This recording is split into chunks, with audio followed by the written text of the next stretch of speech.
मैं लोक जनशक्ति पार्टी रामविलास मुंबई अध्यक्ष राजेश गुप्ता।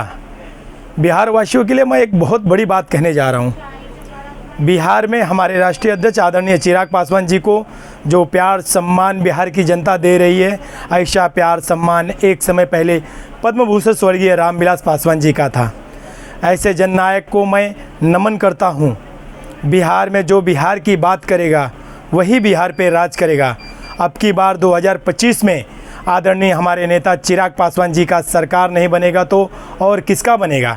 ऐसा साफ सुथरा छवि अगर बिहार में किसी का है तो वह हमारे नेता आदरणीय चिराग पासवान जी का। इतना पढ़ा लिखा नेता अगर कोई बिहार में है तो वह है हमारे नेता आदरणीय चिराग पासवान जी। इतना अच्छा कोई स्पीच अगर देता है तो वह हमारे नेता आदरणीय चिराग पासवान जी। और हम कहते हैं बिहार में बिहार के लिए अगर कोई सोचता है तो वह हमारे नेता आदरणीय Chirag Paswan ji. Bihar first Bihari first vision को बिहार की जनता ने ठान लिया है। अभी नहीं तो कभी नहीं। अगर बिहार में सरकार बनेगी तो हमारे नेता आदरणीय चिराग पासवान जी की। जय बिहार, जय चिराग।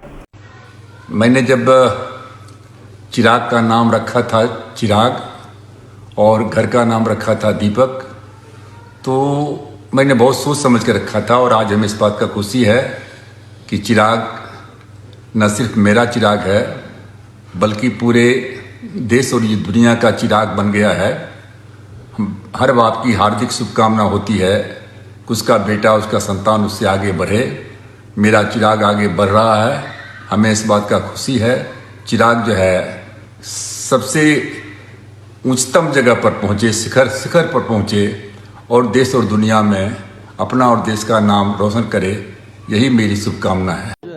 यकीनन बहुत महत्वपूर्ण पल, खुशियों से भरा हुआ ये पल।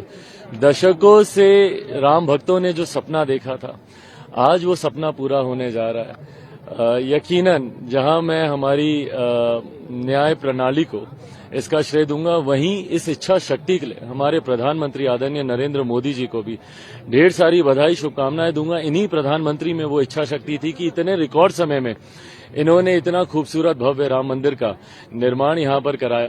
मैं मानता हूं कि इस कलयुग के दौर में एक नए त्रेता युग की ये शुरुआत है।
साथियों, आज साल का वही दिन है जिसको हम लोग हर साल खूब धूमधाम, हर्षोल्लास, खुशी के साथ हम लोग मनाने का काम करते थे। मेरे नेता, मेरे पिता, उनका जन्मदिन यकीनन एक पुत्र होने के नाते मेरे जीवन का सबसे महत्वपूर्ण दिन रहा।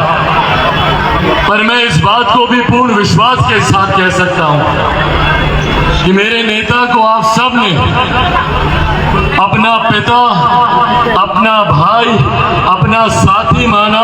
आप सबके लिए भी ये दिन उतना ही महत्वपूर्ण रहा है जितना उनका पुत्र होने के नाते इस दिन का महत्व मेरे लिए रहा।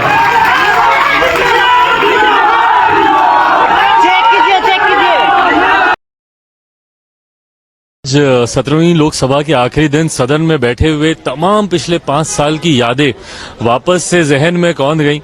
ये 5 साल कई उतार चढ़ाव से भरे हुए रहे। मेरे लिए व्यक्तिगत राजनीतिक तौर पर भी बहुत उतार चढ़ाव से भरे हुए रहे, पर इन 5 सालों में इस संसद ने संसदीय कार्य की नई ऊंचाइयों को हासिल किया। दशकों से लंबित पड़े हुए ऐसे विधेयक, बिल जिसकी उम्मीद शायद लोगों ने छोड़ दी थी और जिस पर सिर्फ राजनीति होती रही, उनको हम लोगों ने पूरा किया। धारा 370 की बात हो, राम मंदिर के निर्माण की बात हो, विमेन रिजर्वेशन बिल की बात हो, इन तमाम कार्यों को हम लोगों ने पूरा किया।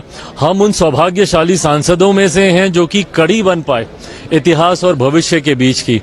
पुरानी संसद से नई संसद का सफर हम लोगों ने तय किया। इन तमाम कार्यों के आधार पर ये ऊर्जा भी हम लोग को मिलती है कि जनता ने भी इन 5 सालों के कार्य को सराहा होगा और पुनः एक नई और बड़ी जीत के साथ हम लोग वापस नई 18वीं लोकसभा में आएंगे, ये उम्मीद जरूर करते हैं। जो लोग ये सोचते हैं कि इन चीजों से चिराग पासवान टूट जाएगा, वो लोग भूल जाते हैं कि चिराग पासवान शेर का बेटा है, रामविलास पासवान का बेटा है। भैया, ना टूटने वाला हूँ ना झुकने वाला हूँ, और डरता तो भाई मैं किसी से नहीं हूँ जितनी ताकत है। चिराग पासवान जिंदाबाद,